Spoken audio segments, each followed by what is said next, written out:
अरे लिखवा जल्दी जल्दी काट, ड्यूटी जाएगा इन भोसड़ी खेले आए हैं। हाँ काट तो रहे जल्दी जल्दी, ओ कितनी जल्दी काटन।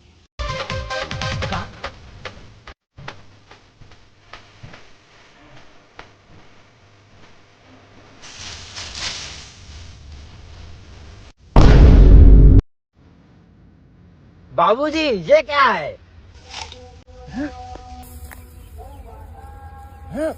सुनना नहीं उसको, बहुत जहरीली केचुल है, बहुत जहरीला सांप है ये, सांपों की केचुल है बेटा। वो जी जो कौन वाले सांप की केचुल है को